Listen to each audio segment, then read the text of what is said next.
It's the epic showdown we've been waiting for, the first presidential debate of the fall campaign season.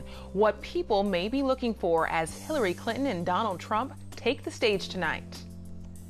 I believe that instead of complaining about the smell of cannabis, the people of Humboldt County will realize that that's the smell of cultivating local prosperity. Forget about the gold rush, the pilot program to help regulate cannabis and take it out of the black market. And keeping their memories alive, the San Diego rally for missing students from Mexico and how they fit into a disturbing trend over the last decade. KPBS Evening Edition starts right now.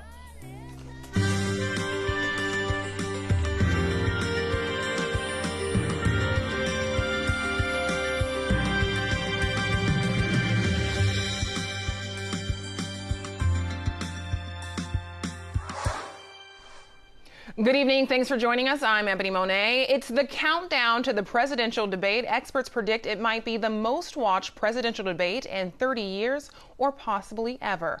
Donald Trump against Hillary Clinton.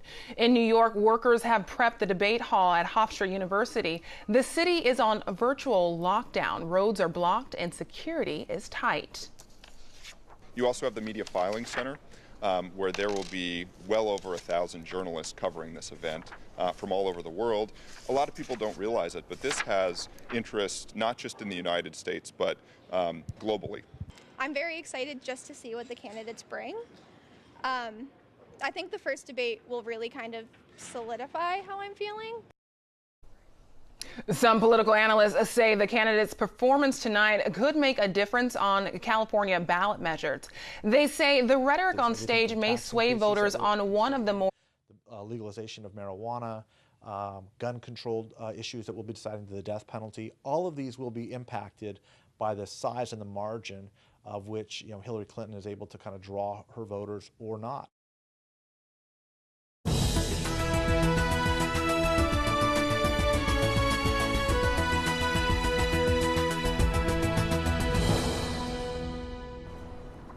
The debate may attract 100 million viewers. KPBS reporter Steve Walsh is at San Diego City College, the site of a debate watch party. We are live in front of San Diego City Colleges here.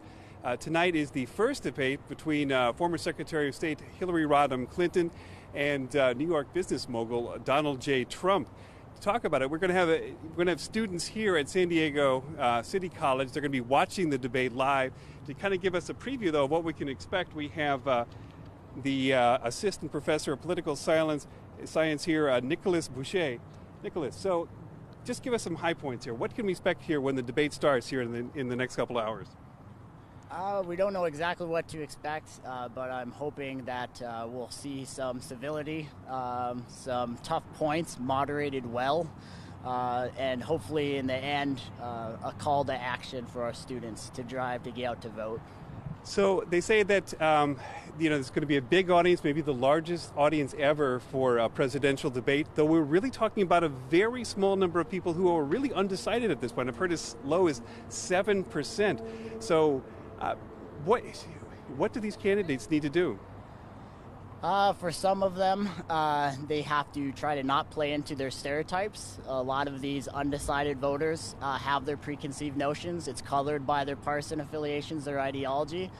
For some, it's just not having some type of gaffe, some type of foot-and-mouth moment. For others, it's not playing into stereotypes of being too cold or too removed. So charisma will be very important here as well.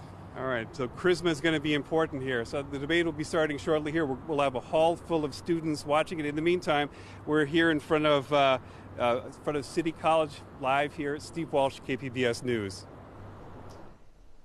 Watch the first presidential debate between Hillary Clinton and Donald Trump tonight. Special coverage starts at 6 o'clock right here on KPBS. Unseasonably hot weather has prompted authorities to issue red flag warnings in Southern California. CAL FIRE has boosted staffing to help battle the more than 200 wildfires sparked last week in the state. The red flag warnings are expected to last through Sunday.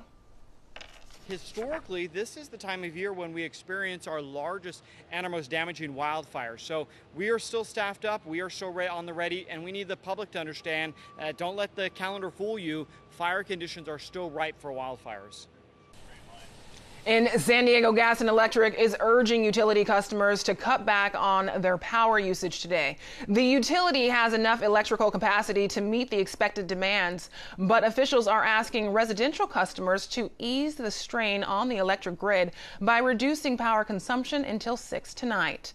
Adam McLean from Rolando says this is how he's helping his chicken deal with the heat: frozen veggies, shade, and ice. Rolando is looking at a temperature of 96 degrees with 10% humidity. We'll have an update on how long this heat will last coming up in our KPBS weather report. 2 years ago, 43 student activists disappeared from southern Mexico after an encounter with police. The case captured international attention, highlighting corruption and high levels of the Mexican government. But the case still hasn't been solved. KPBS Fronteras reporter Jean Guerrero went to an anniversary rally at San Diego City College earlier today. Students at San Diego City College are preparing 43 backpacks corresponding to the 43 Mexican students who disappeared.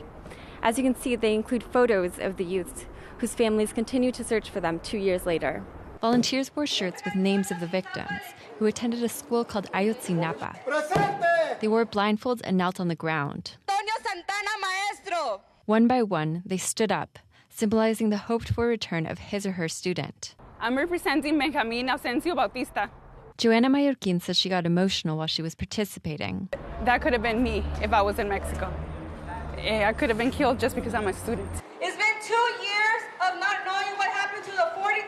Coordinator Karen Perez says she wants to make sure people don't forget about the 43 students. The Inter-American Commission on Human Rights says Mexico's federal government has been obstructing the search for what really happened. The government is trying to cover the truth, so that's why we do this kind of stuff, so people can see what's happened. Because a lot of people, even Mexicans, don't know what happened in Ayotzinapa. The 43 students of Ayotzinapa are among tens of thousands of people who've disappeared from Mexico over the past decade. Jean Guerrero, KPBS News. Today, SDSU students rallied against police brutality. This follows an on-campus arrest at the student union. The gathering was The gathering was organized by students who feel university police use excessive force during the arrest. It happened earlier this month, and cell phone video of the incident was shared on social media. The arrested male was later identified by his family as Marquise Campbell. SDSU officials say police were called to investigate him acting erratically and that he appeared to be under the influence and resisted officers.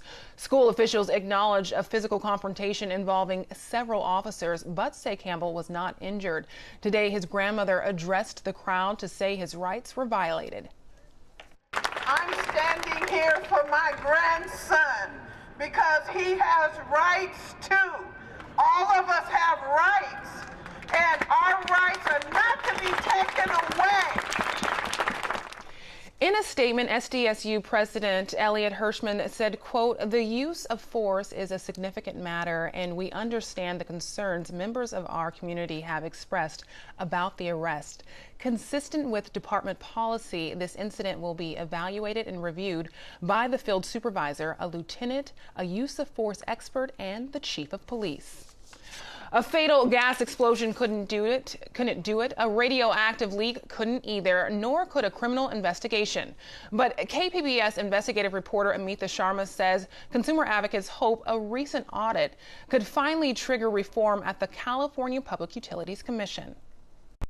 The state auditor says the PUC has failed to fully disclose key communications with outside parties. The auditor cited former PUC President Michael Peavy's secret meeting in Poland with a Southern California Edison executive as an example.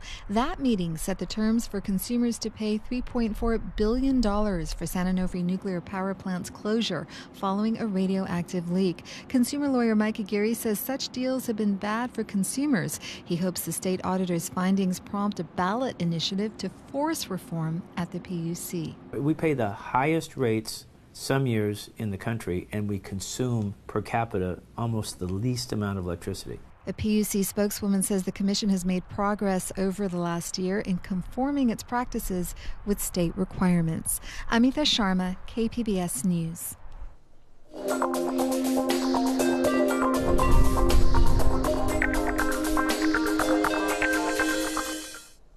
A lack of shelter and mental health problems often plague San Diegans battling substance abuse. In this latest edition of News and Numbers, iNews Source reporter Leo Castaneda looked at some of the other challenges drug addicts face while trying to get clean. One of the ways locals can get help is by dialing 211. The nonprofit 211 San Diego helps connect people throughout the county with a wide range of service providers. Last fiscal year, about 3,200 people called 211 San Diego looking for help with substance abuse. As you might expect, there were many calls for rehab, but those callers also made more than 500 appeals for housing and shelter and more than 300 requests for mental health care. Finding service providers that can meet all of these needs can be a challenge. In downtown San Diego, the Salvation Army is doing that through a free, comprehensive substance abuse program. Participants live at the nonprofit's rehab center for up to a year before finding a job and moving to a sober housing. During the program, they receive housing, food, clothing, even help with legal problems or getting a GED. Salvation Army administrators say they often have space available because people don't know about their substance abuse services. However, countywide, lack of beds is a top unmet need for people seeking help with drug addiction and alcoholism. For KPBS, I'm iNews Source reporter Leo Castaneda.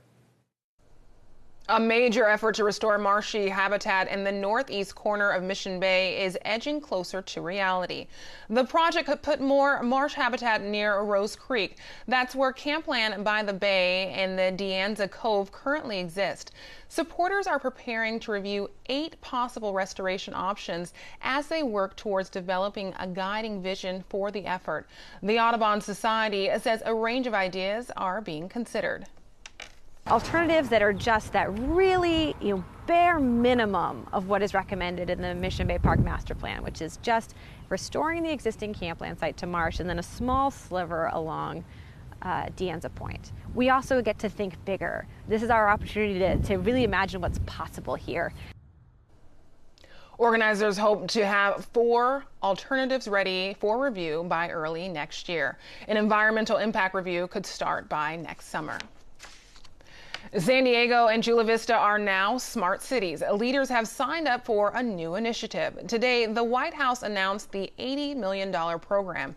The idea is for the government to partner with the private sector and nonprofits for a common goal. Smart Cities initiative is set to tackle climate change, transportation, and public safety. Huntington Beach, San Francisco, and Los Angeles have also joined the alliance. San Diego has a new online map to chart street repairs.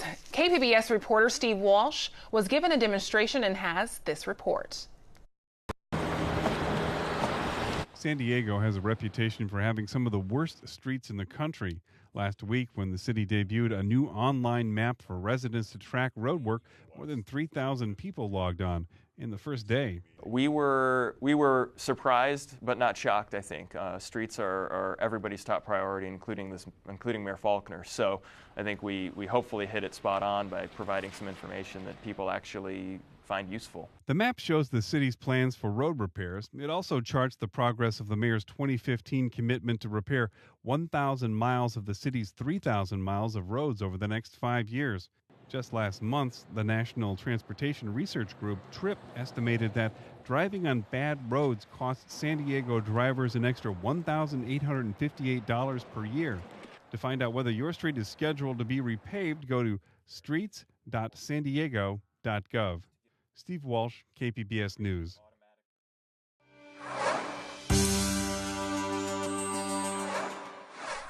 Researchers at the UC Davis Mind Institute are trying to solve what happens inside the mind of someone with an intellectual disability.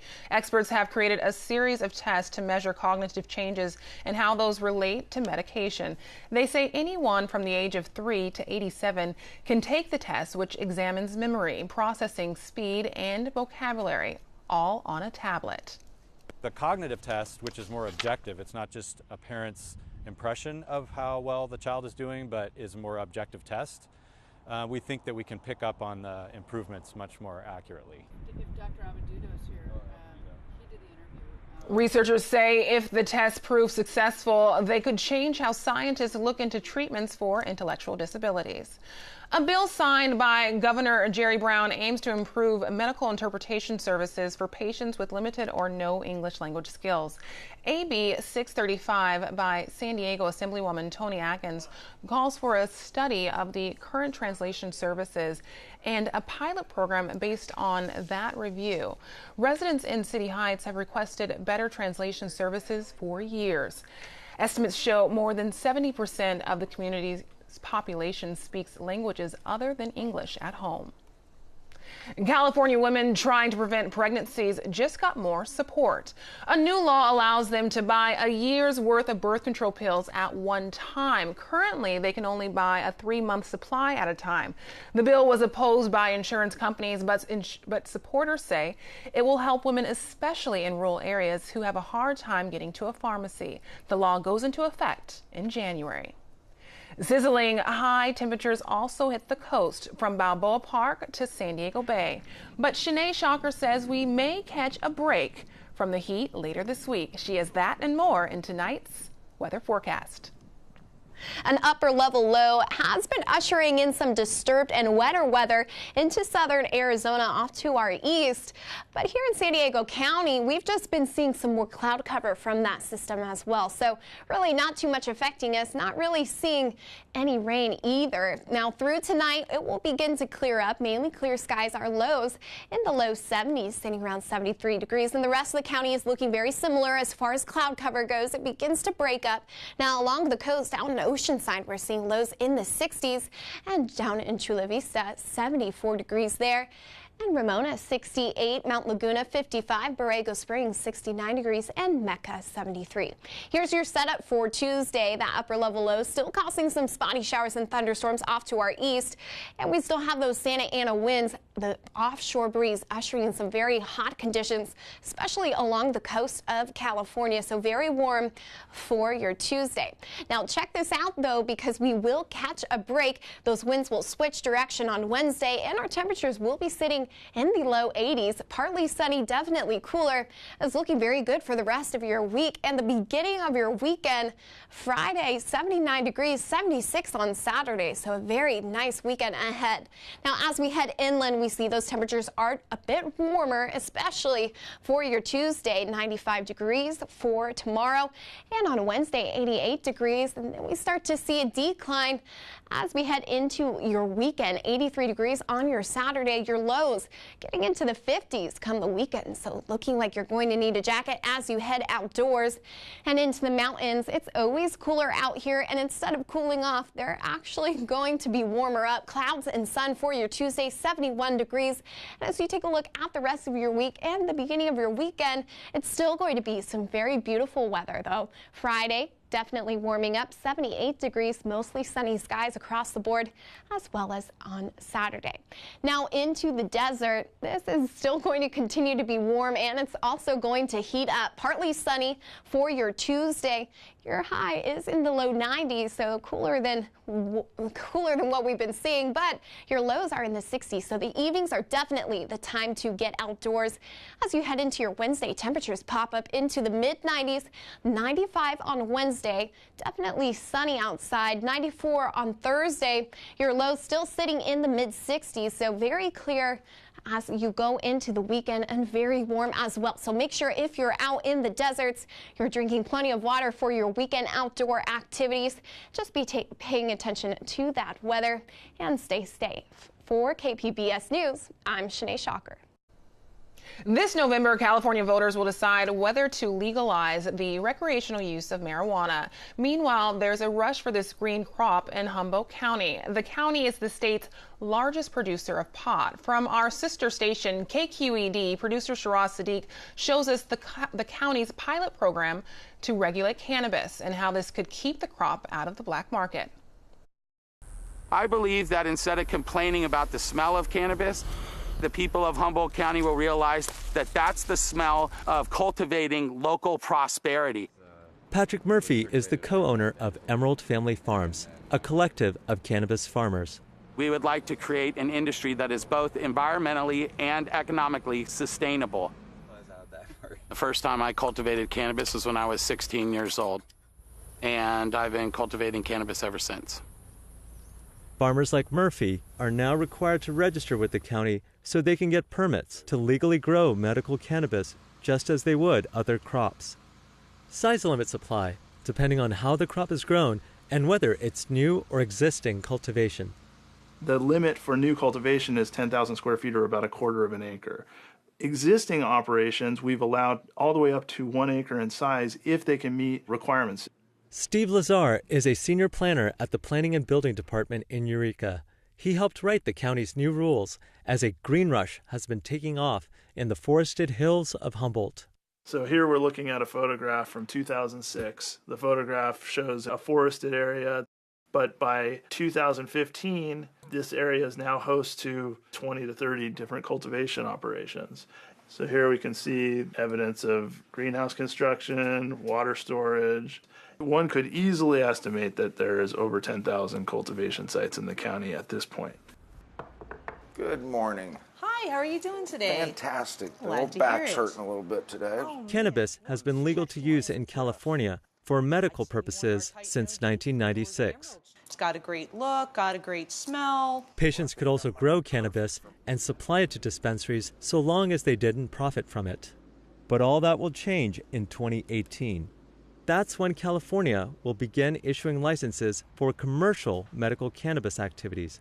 Until then, counties and cities are trying to regulate the cannabis industry at the local level. Now we can call a spade a spade. Profit is part of being a farmer, whether you're growing cannabis or tomatoes. Maybe so, but it's still illegal at the federal level to grow or sell cannabis. Every cannabis cultivator lives in fear of law enforcement, having their children taken away from them, having financial ruin. 2,300 people in Humboldt have come forward to register with the county's new program. But according to the local sheriff, only a fraction of the county's pot goes to patients. I'd say 95% of the marijuana growing in Humboldt County, and possibly higher, is actually going to the black market. It's going to settle on the table. The sheriff's office conducts roughly 100 raids a year, targeting the biggest and most damaging marijuana grows. What we have here is evidence that has been found in a marijuana grow that's been seized by the Humboldt County Sheriff's Office. These right here are processed marijuana in 1-pound bags. And we have the typical firearms that are seized in a marijuana grow. AK-47 assault weapons, M14 rifles. This is what they use to protect their marijuana. But some growers can now protect their plants with permits instead of bullets. The new land use ordinance does help us in determining the good actors from the bad actors. In July 2016, we served about 30 search warrants in the Klamath River watershed. But there was one medical marijuana farm that was going through the permit process. They just got all their paperwork in order days before we served the search warrant. And we ended up walking away from 8,000 plants that were growing. It may also get easier to keep some of the county's cannabis out of the black market, where it can fetch $4,000 a pound. Under Humboldt's new track and trace program, each farmer gets a set of stamps bearing codes that are unique to them. In this demo, a bag of processed cannabis is sealed with a stamp and verified online as it moves through the supply chain. Okay, now we can also check the proof of origin with the mobile application. For the first time, a patient at a California dispensary will be able to quickly confirm that a product was grown in Humboldt and see its lab test results. From farmers to dispensary owners, 15 people are taking part in this pilot program. But as one fear subsides, another grows for the future of a community built around cannabis. I believe that 10 years from now it will be legalized. I believe that it'll be grown all over the West Coast. And I believe the price per pound is going to become so low that the industry is going to be driven out of Humboldt County. The fear is that the people that were a part of this, that started this movement, will not have a place in the future. And it will only happen if we do not take part, if we do not stand up and make our voices heard as the heart and soul of the cannabis industry. I'm Judy Woodruff on the Next News Hour special live coverage of the first presidential debate between Hillary Clinton and Donald Trump. That's Monday on the PBS NewsHour.